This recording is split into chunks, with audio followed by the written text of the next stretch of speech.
Looking for sponsors? Want to expand your brand awareness? Reach the hyper-local audience in Montgomery County? Lone Star Community Radio sponsorships accomplish this. Want to see our stats and rates? Check out ourlonestar.com/sponsor for more information. Or call in and leave us a message at 936-647-3776 with your questions. Get seen on TV, YouTube, and heard on our podcast, FM, and internet radio. Support your local radio station with Lone Star Community Radio.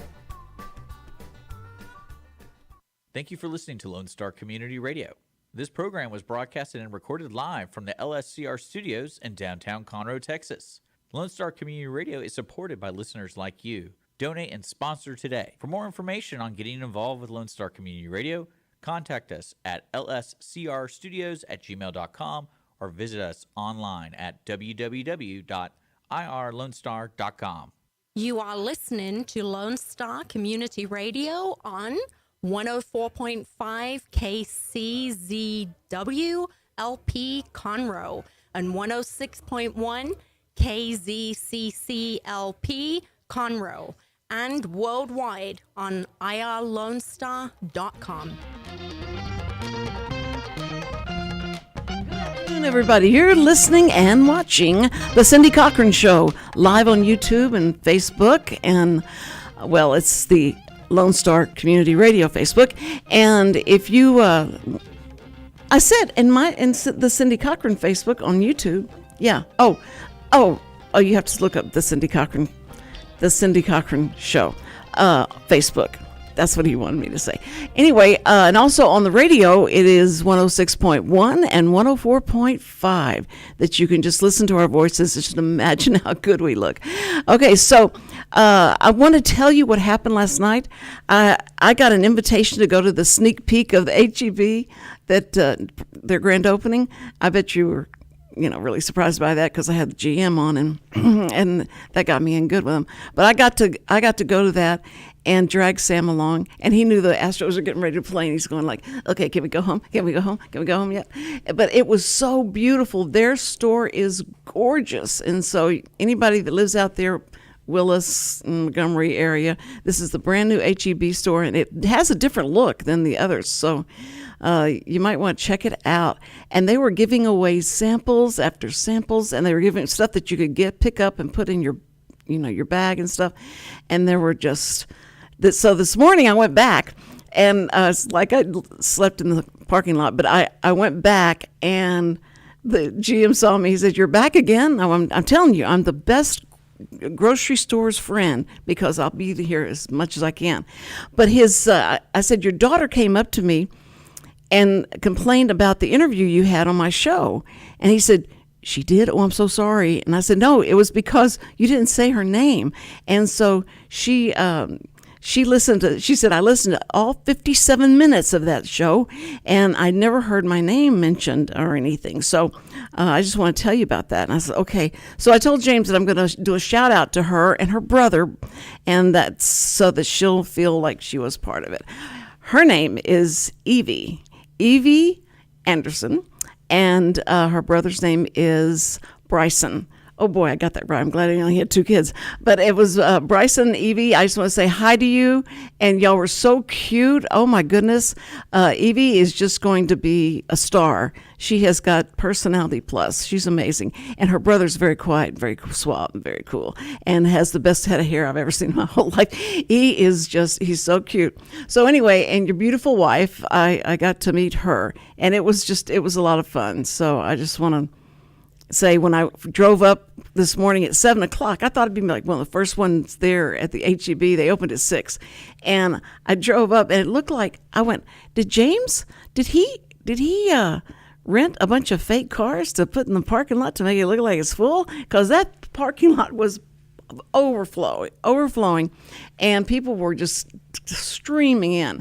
So there's not a lot to do in Willis, So anyway, to have a new store like this and the HEB open, this is a big deal. And they had a marching band and all the stuff going on. So it was pretty spectacular and exciting, but not as spectacular as exciting as today's going to be, because my guest, Gail Matthews, is with me, and I am so happy and honored that she's here because, I followed her career and and tried to emulate her and be as good a speaker as she was. And so she was our hero. And Phyllis Ledbetter is listening right now and can't wait for me to shut up so I can introduce Gail Matthews. Thank you so much for being here. And put that right up against that we can hear you. My pleasure, Cindy. Well, I know you know how to project, but it's just that I usually have to go like hello right at the microphone. But I am so happy because it's been years I've seen you in a while, and so I'm so happy to see you now and know that you're over at Bammel, and you are the women's minister, right? Yes, I'm the women's minister and one of the teaching ministers. And at Bammel. now, when you have a teaching minister, are you teaching others to minister, or are you teaching classes, or what I are you teach doing? classes. Okay, and you still have the ladies' Bible class, right? We have a women's Bible study that I'm meets sorry. in the daytime. Now, what's the difference between ladies and women? I was told there's a difference between don't call us girls, we're women. I went, okay. Well, and then don't call us women, we're ladies. Well, no, we're females. I don't know. It gets too complicated for me. Can you? And I don't know what is the It's above your pay appropriate scale. way. Yes. I know. But we have sign. an in-person class, and we also have a Zoom class in the evening for gals who work and can't do Oh, day that's stuff. perfect. Oh, that's good. I love that. Well, I know that women's classes and going and speaking to a lot of women's groups has been amazing. Do you ever have men sneak into the group to make sure they hear you? Not so much. Well, no, yeah, we do. But what's been fun is we have had most often guys doing our technology stuff. And so they are with us. Now why I say that is in the Church of Christ, we were always, the women talk and speak together and all that. That's fine. But the men don't sit in the classes and stuff because they should be the ones leading the classes. And that's how we kind of grew up. I know we've come a long way, baby. But when I spoke at the soul winning workshop that they had way back, Tulsa. Yeah, no, this was the one that they had in Houston. Okay. They were going to try and start what Tulsa was doing, but they had the soul winning workshop, and they had me speak, and so. The big rooms and stuff like that. And so I get up there, and when I stand up, there's all these guys in the doorways standing in there. And so I turned around to whoever was, doing, I said, is it okay for me to keep talking? Because those guys are standing around there. They said, yes, go ahead. It's okay. And so it was something. And what was funny was the soul winning workshop. And I went down into the basement or wherever we were eating, and I looked around and I went, now, if someone wants to be baptized, what do you guys do? What do y'all, we don't have anything. We're not here. We're just here to teach people. And I went, So I went and bought a horse trough and brought a horse trough in because I thought, this just doesn't make sense if you guys think that somebody's going to be converted and you don't have any place to, you got to baptize them right away. So I brought that down into the kind of the basement area there, and so I told them what we had, and they said, okay, and you filled up with water, that's okay with us. And so then this girl that's she's working in the cafeteria, and she came and waited on me. She was so sweet. She said, what are you doing here? And I said, I'm speaking. And she said, what on what? So I started telling her, and she said, I'm really interested in the Bible. And so we sat down, we talked, so she says, I want to be baptized. And I said, you do? You want to be baptized? Oh, yes. I got just the horse trough for you. But I said, that's great. And she says, but I want you to baptize me. And I went, you want me to what? And I said, I want you to baptize me. So you wouldn't believe the meetings of all the minds and all the elders and all the people that got together to see if this was going to be okay.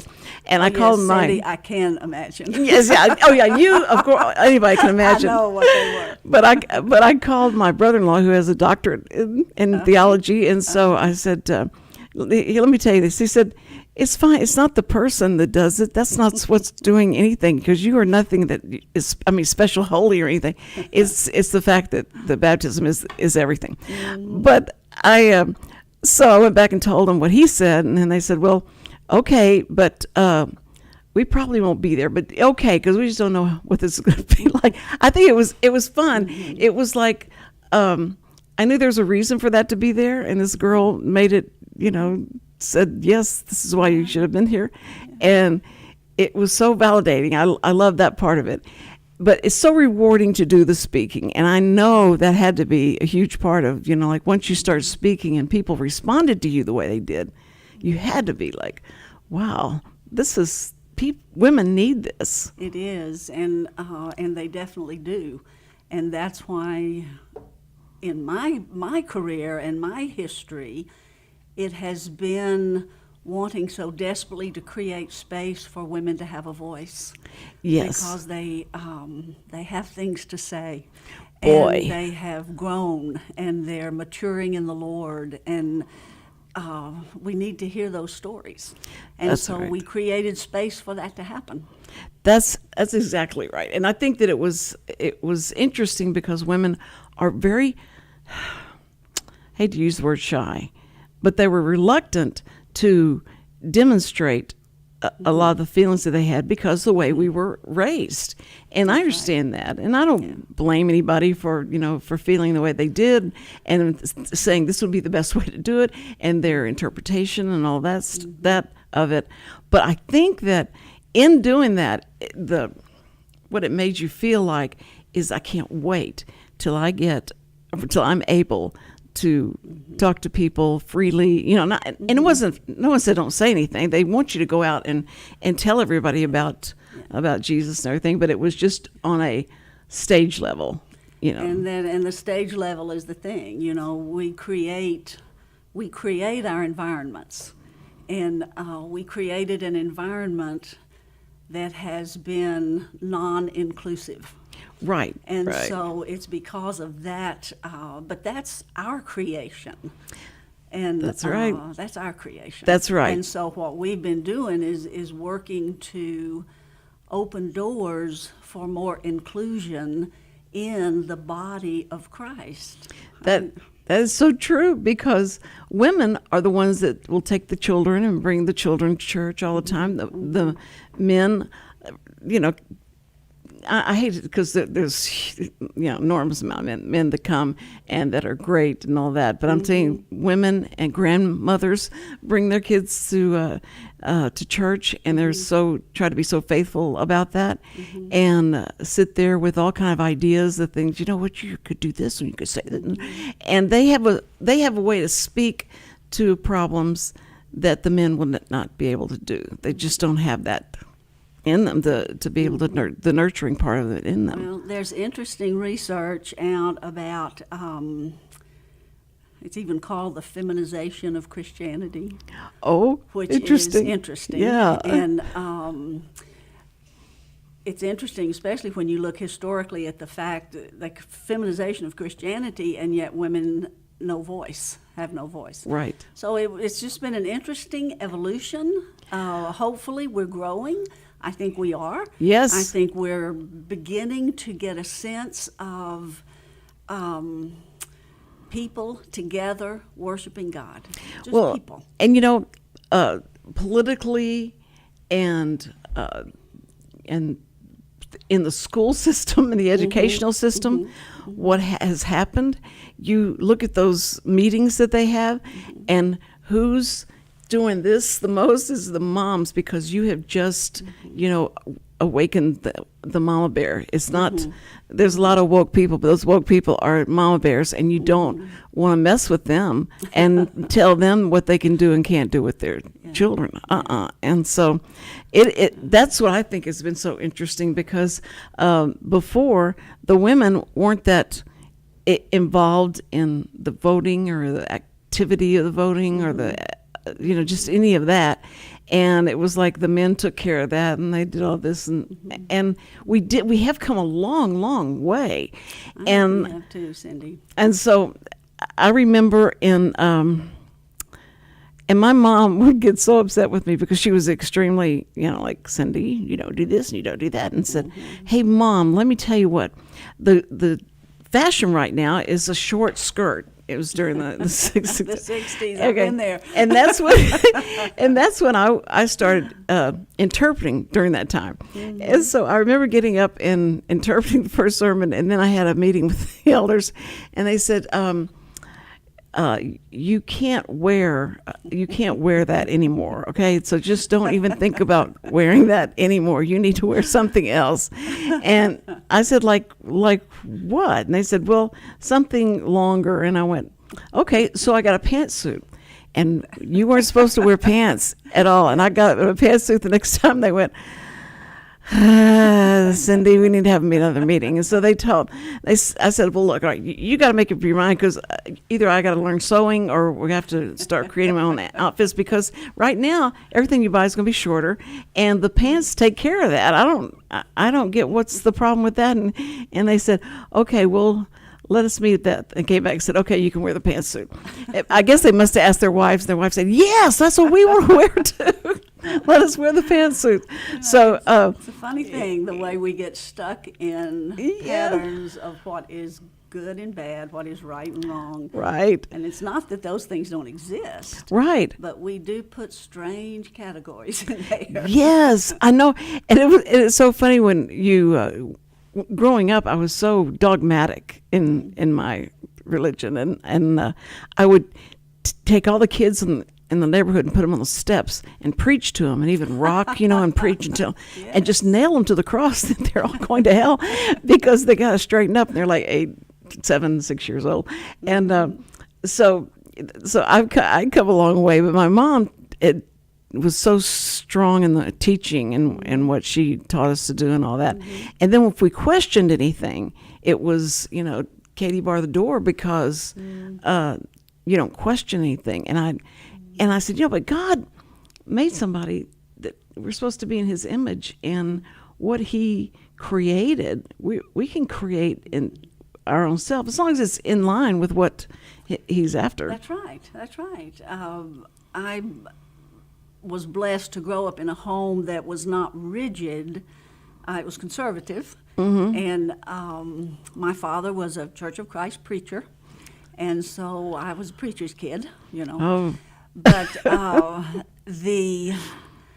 what impacted me, and I think what the Lord has used in me, is the fact that growing up in this strong, faith-based, church-going environment, I ended up carrying this deep-seated sense. It was never told me. No one ever said this to me. But inside somehow, I think I interpreted all of this church stuff as God himself prefers men. Now, women have a place, we've got work to do, the helpmeet kind of thing. Right. But the premier thing is for men. Mm-hmm. Well, that gets you in trouble if you're a woman. And you right. think that. And you think that, yes. And so you have to come to some point where God corrects that thinking for you. And for me, He corrected that thinking through teaching and through working with women, therefore learning to appreciate and love what they bring to the table. The strength that they go through so much. Yes. And so I'm grateful that we are coming a little more receptive to hearing women's voices in a church environment. Yes. I don't want it to all just be in other environments. Right. No, and so that's we right. do what we can, and we move the herd a little further down the road. And it's taken a while. Oh, yes. I think my lifetime. Yeah. I think I jumped the gun on a lot of them, and they're worried about me. But because I had to go into elder meetings, and they want to talk to me about when I was on the Johnny Carson show. Mm-hmm. They wanted to explain and talk about how Hollywood's evil. It's just evil. All that's evil. So what you're walking into is going to be evil, and we would rather you not go on the show. And I went, what? Wait. I think I can handle it. I think, I can handle it. And I went, well, it's just, what those people are like. So their idea of the world with a woman in the world, you just have no chance. And it was true. I mean, the 70s and 60s, 70s, women, when I worked at the TV station, it was all men dominated, and you just had to laugh off or try and laugh your way through a situation or something, because men were just that was hard, that domineering power that they felt like they had over women. And we've been through that phase, and then when all the stuff about the Me Too and all that started scaring guys, and they started changing. And I think it was, all the commercials were having the guys looking stupid, and there was it was horrible, because you saw how society and the people that could take your mind and make you think another way. I'll use TV, I'll use movies, I'll use all that to make you think that way. So, and I think they followed. I think women bought into that, or felt like, well, if everybody thinks that way, then it's got to be. That's why there's got to be some source. There's got to be some basis that's not based on TV ads for your thinking. Right. And there's got to be some place where you can logically think through something that's not off of Facebook and not off of social media. Right. And so that's where I go back to one reason I believe Bible study matters is because it's a different voice. Right. And do we change our interpretations? Yes, because hopefully we grow. And so, of course, it's a live thing. So, well, I would want to sit down. If I was going to do anything to my car, I would want to sit down with the mechanic of that car first and have that mechanic explain to me why it's best that you not keep from changing the oil. You need to change that oil, and here's why. And explain to that person has a lot of credibility with me, right. Which the person who created us should have a lot of cred as well, because you want to go like, okay, I guess he knows what he's talking about. And when he says there's no new sin, that makes me feel better, so it doesn't feel like I'm the only one that's ever done that before. No. Not in Proverbs, or Ecclesiastes, it says there's nothing new under the sun. Right, nothing. There's nothing new.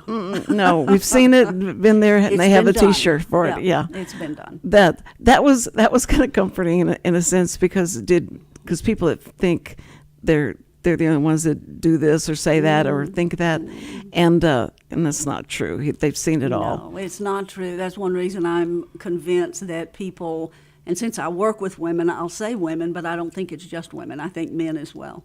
You need a circle. You need a circle. It's a kind of a covenant kind of thing. Yes. You need people sisters, brothers, that you can talk to and you trust. Right, and trust their response. And I think every one of us needs that in our lives. Yo, definitely. Gail, it was so funny you said sisters, and I can remember growing up in the church that I couldn't wait till I was old enough and somebody called me Sister Robinson. I was like, that's going to be so cool. And by the time I got that age, everybody quit calling each other. They don't do that anymore. Our black sisters still do. They do. Okay. Yes, they do. Well, good for them. It feels good. Yes. Oh, yes. It feels good. And whenever I write things, and I'll call them Sister. Thank you, Sister. And that to Phyllis and to different people that we write to each other. That's important. It was so important to me. It's so funny that became like a big deal. And I thought, are we still Christians if we don't say sister? And because I found nobody else did that. Like none of my friends said sister or anything like that at church. And it was just like, okay. So when it died away, I was like, well, there that went. And so many things, it's like the going to the beach or going to mixed bathing. Mixed bathing was a big deal. And a lot of the things that we were taught in church were exactly right. They were right. The principle was right. It was difficult to follow, and no dancing. And I never danced. I couldn't dance. I could dance because I learned all the dances, but I didn't dance. But I'd sit on the couch with my boyfriend and we'd kiss. What they should have told me is you don't want to dance because that leads to, these other things. Instead, if they'd just put that in the order it was supposed to be, and I just thought it was, dance, and that was the sin, was the dancing. But I think that it was interesting that that, women were excluded a lot of times from any in-depth conversation about anything, and now they're not. No, now they're we have them better, in much better shape, I think, even though just the knowledge of it. But what's bad is that TikTok and a lot of those beat us to it, talking about it in a more biblical way, the things that should happen. But on TikTok, they have a lot of good sermons. Bob Smiley, Bob Smiley, and he's a Christian comedian, and he talks about, I have seen more 1-minute sermons on TikTok, and and everybody says don't watch TikTok, it's horrible. He says, but it's good, it really is good, and I always do my sermonettes as well, and people will say, I don't agree with anything with your biblical politics, but I do love when you talk about Jesus as a child, or what it must have been like, and things like that, and make it more human. Yes. Isn't that something? Is to bring it down to where everybody can relate to it, because that's what I think Christ did.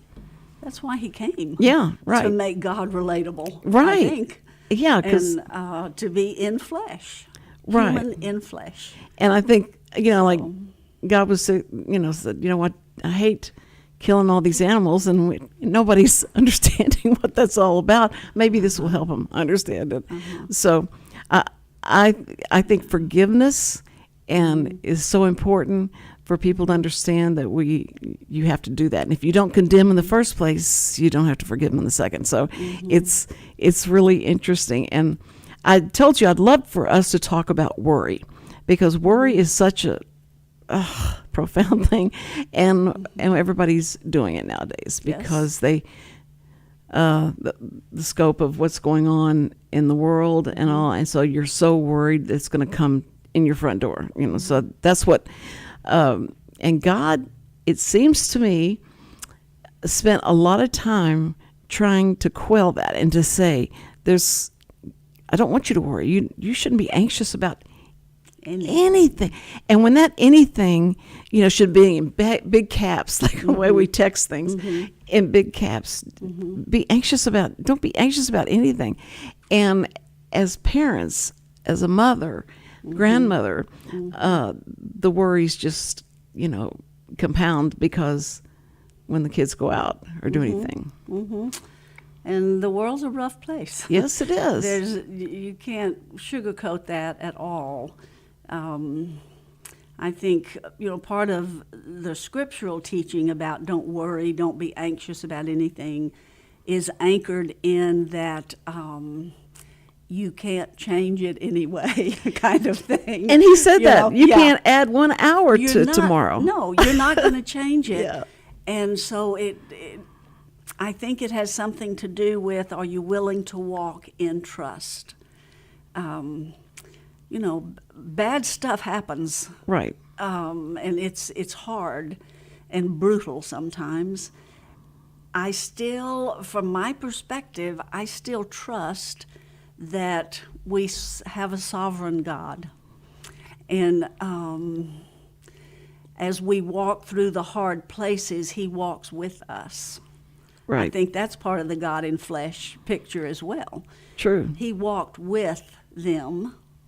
They walked with him through all the hard stuff. And the hard stuff came. It comes, on the good and the bad. Every generation. Yes. Every age. Every country. Yes. The good and the bad. But it's hard not to be anxious with our political environment right now in our country. Right. In our county. It's hard not to be anxious and worried. And so the things you mentioned, the forgiveness, the kindness, I don't know where the concept of kindness has gone when it's to people that don't agree with you or that you're not like. Right. It's almost like we're losing a sense of kindness. It's interesting. I just love it when a guy walks into the 7-Eleven store, and out of the corner of his eyes he sees you coming, so he backs up and opens the door and lets you in.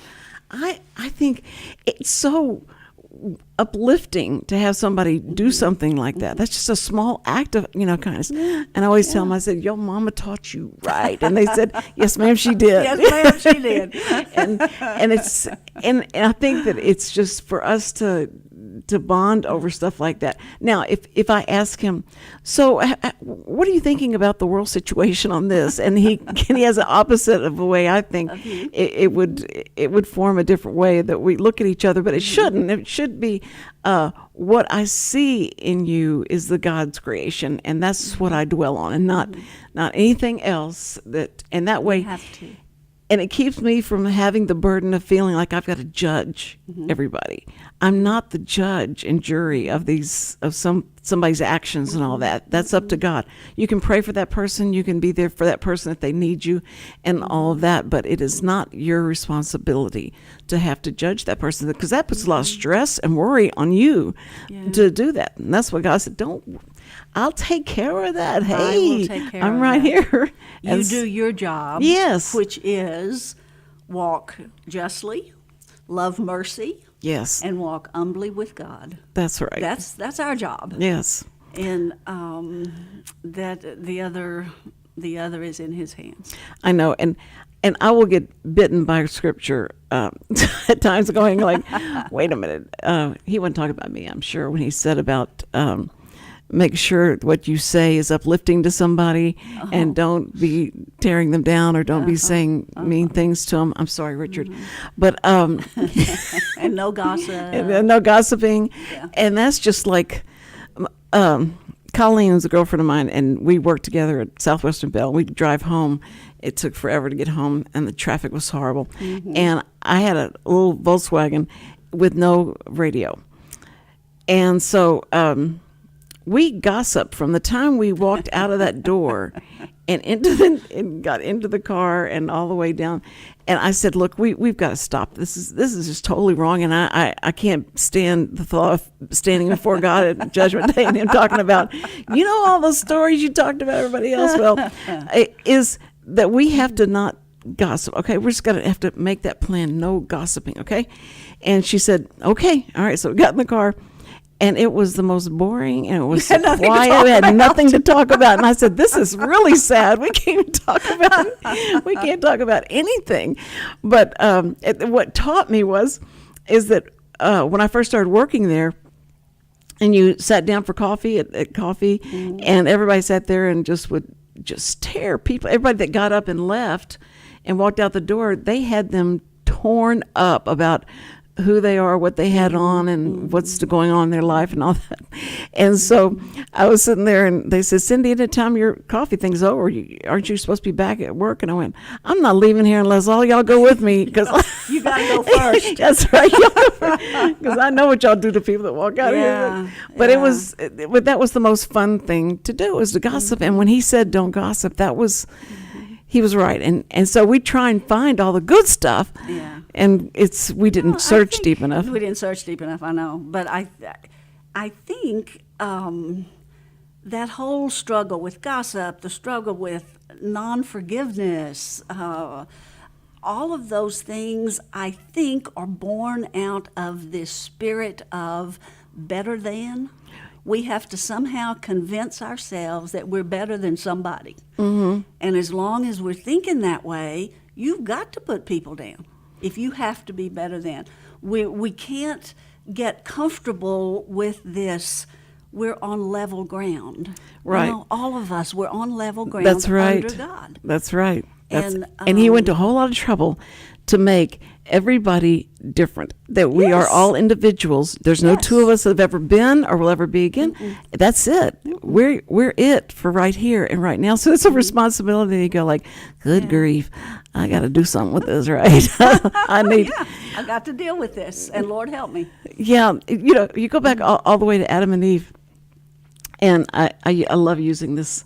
I love using that whole story because how Adam so quickly threw her under the bus when God showed up. And I think that Satan understood Satan understood to attack her at the very thing that we're talking about, is that she's just a helpmeet and you don't know anything. But if you eat this apple, you're going to know everything, even more than God. You're going to know more than everybody.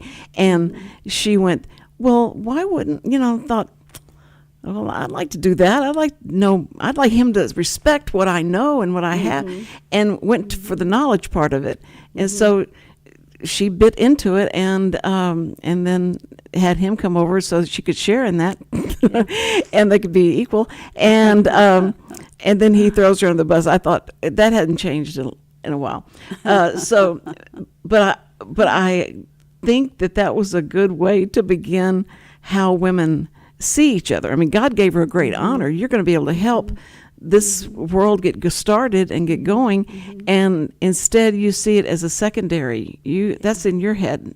It wasn't in my head. It was, I know. we went to a lot of trouble. That the word that's used, translated from Hebrew into helpmeet in Scripture, God uses it for Himself in other passages through the Old Testament. Oh, I didn't realize that. That's great. It's come alongside. Yes. And so it's our insecurity that takes it to a different place. Right. Right. And men and women both have responsibility in the way we have so wrongly interpreted those things.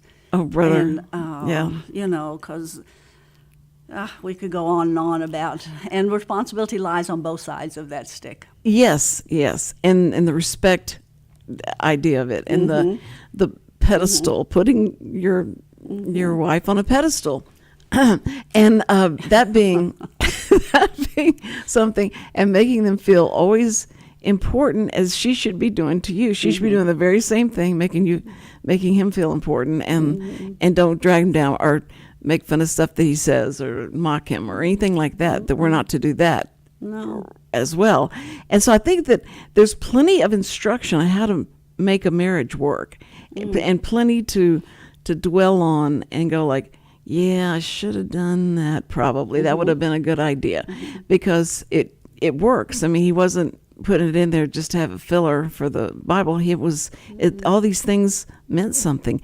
And the scary scriptures about, I'm going to judge you the same way you judge other people, that's very scary to me. And if you continue to lie about something, if you're a liar, I hate that. I hate liars. Don't lie, because that destroys everything. Your credibility with me, God says, and with everybody else around you, because then what you say just becomes air. It's not going to be believable, or you aren't going to act on it. And you talk about not worrying. It's so hard, because right now in our current environment, I am so concerned. Maybe I say worried. Maybe I go ahead and admit it and say worried right. about the sense of that there's no truth. And that is disturbing to me. Because, yes, people don't understand how important truth is until they've seen all these people now they know what they just said was not true. How could you get on TV and the TV lets you say that, and you expect me to believe it? And what, it just makes you feel like this is ridiculous. Yeah. And I don't know where that will end up. Yes, I right. trust God. Yeah.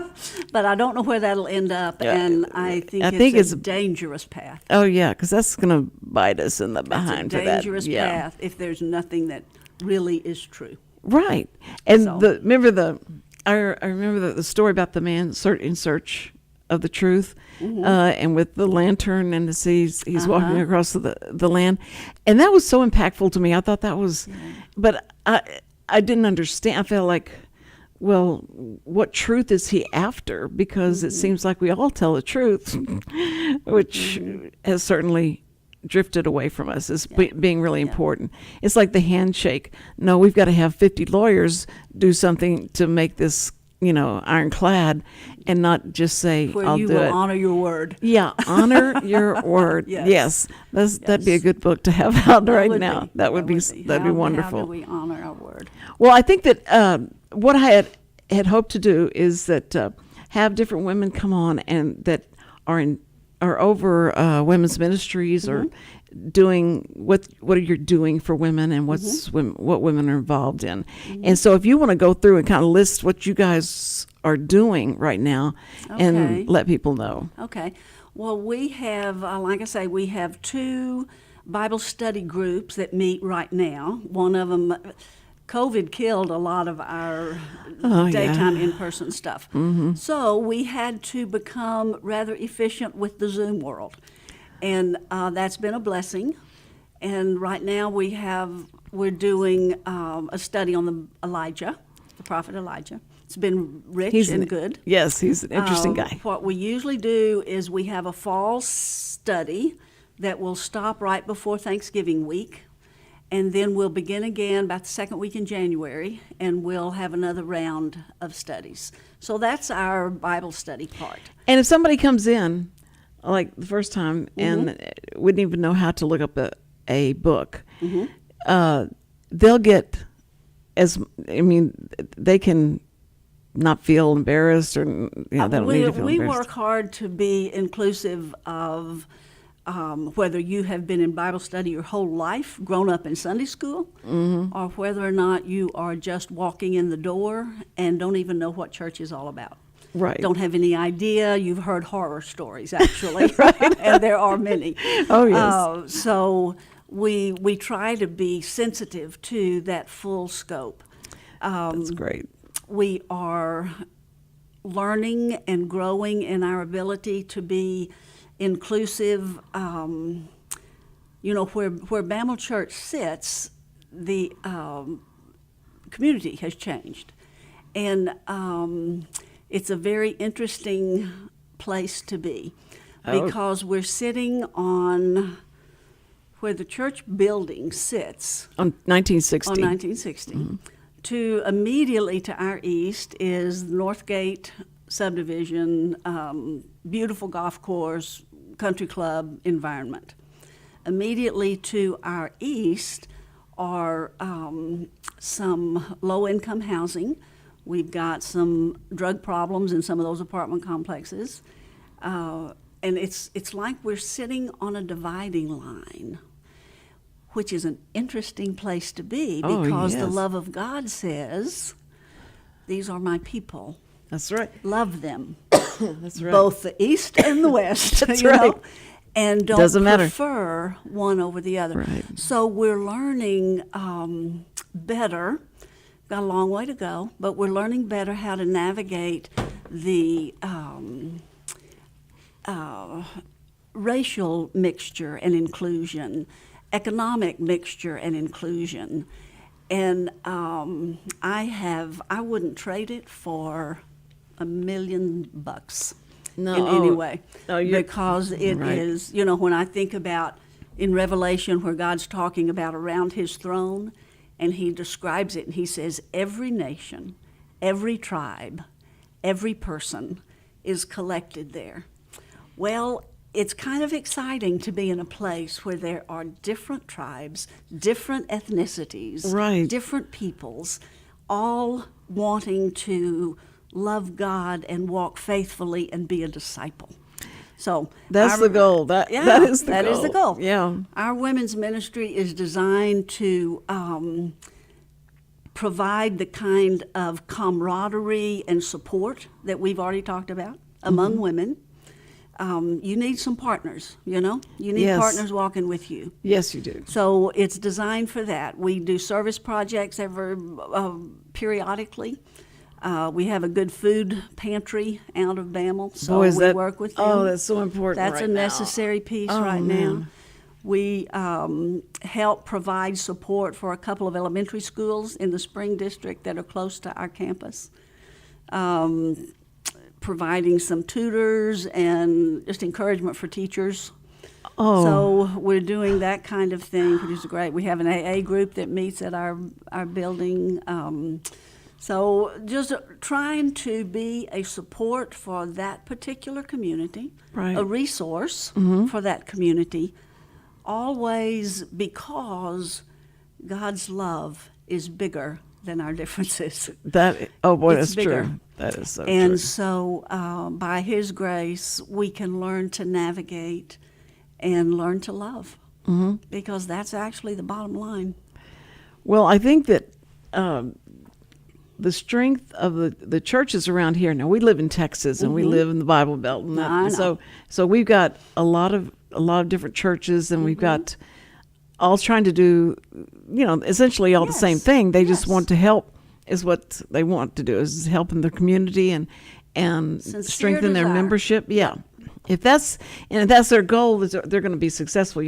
That's going to be successful in God's eyes, is that if you're doing that.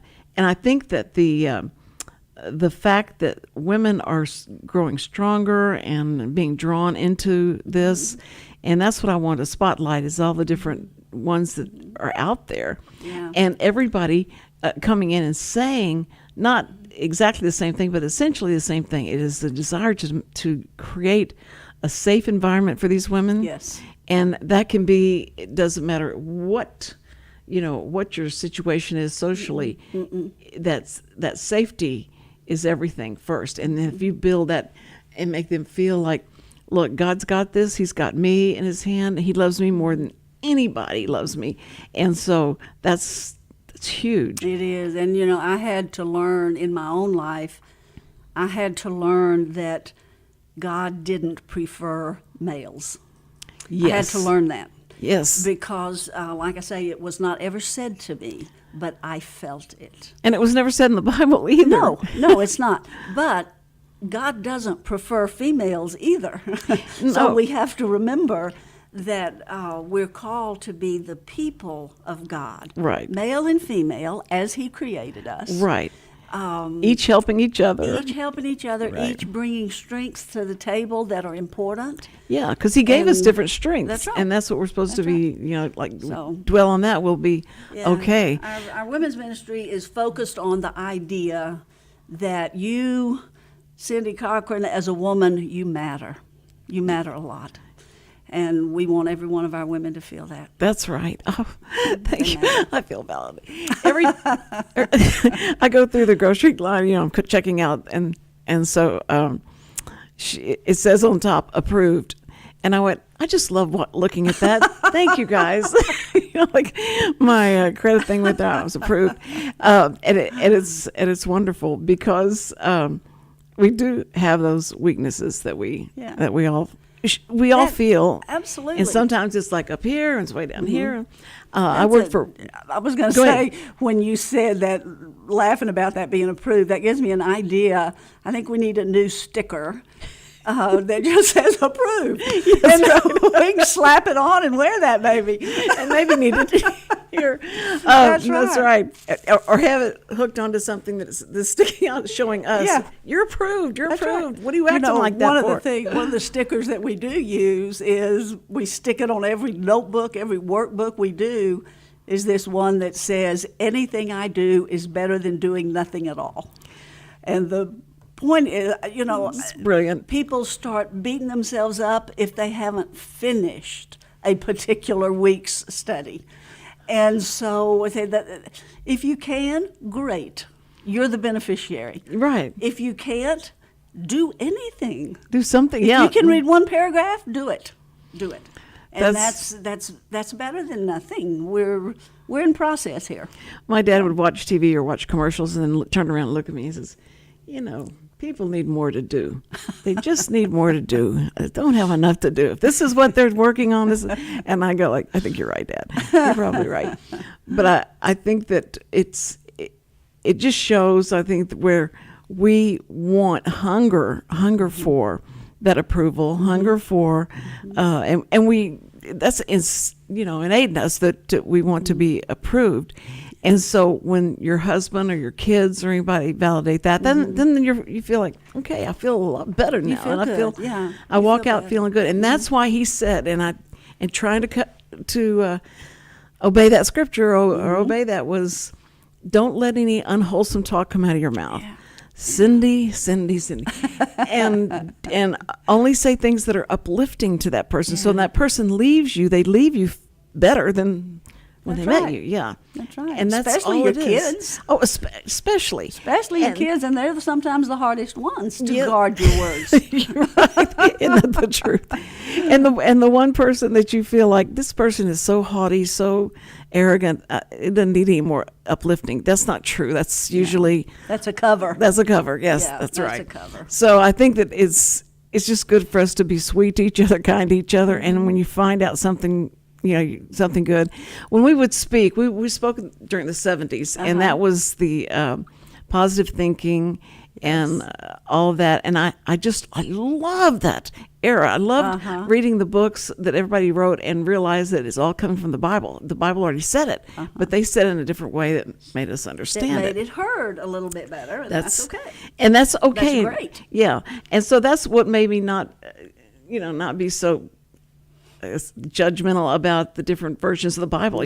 Like if they can say, and so Jesus was dunked under the water, that's okay that they can say that, and some animal flew down, and so it just is, as long as the intent and what they wanted was to get the word across. But I think that you guys are certainly pushing that, and I'm so glad to know you're still there. It's been years. How long has Bammel been? In 1960. In 2022, back at Labor Day weekend, we celebrated our 50th anniversary. Goodness. Our women's ministry started in 1987. Wow. That Formally, Yeah, it okay. began as a formal ministry piece. Yes. In 1987. Finally crossed that line. Yeah. And I certainly, and I got to say this, that the elders and all the people that had me come in, I told them, after they were talking to me and saying different things that could happen and you shouldn't be doing this and all, and they had heard rumors that I had been at a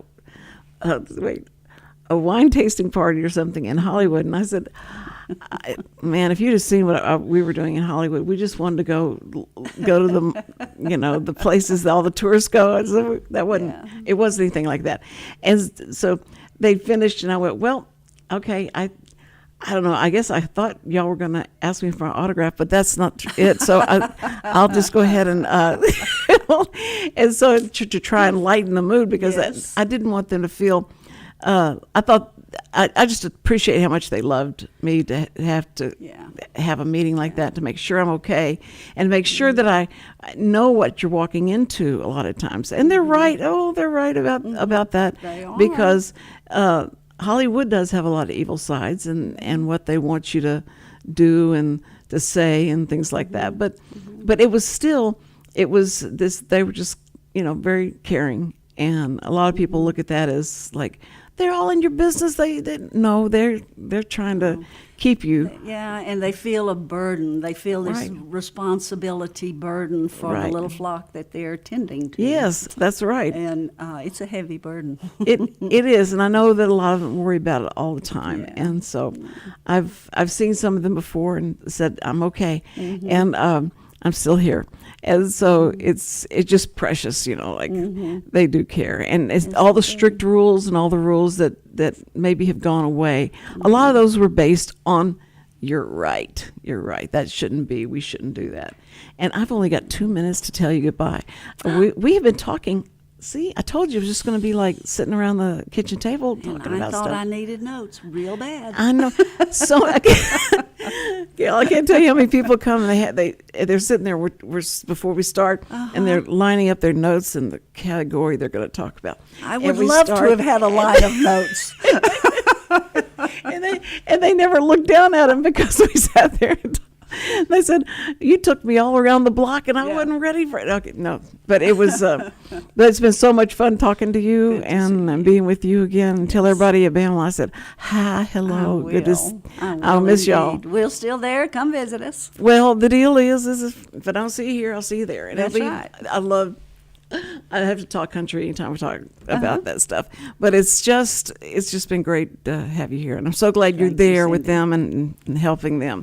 Thank you, so thank you, Gail Matthews at Bammel Road Church of Christ. And listen, first responders, we love you. We love you so much. Thank you. and God loves you more. That's what's exciting. Okay, so have a great day, and Astros, go Astros, go Astros, please.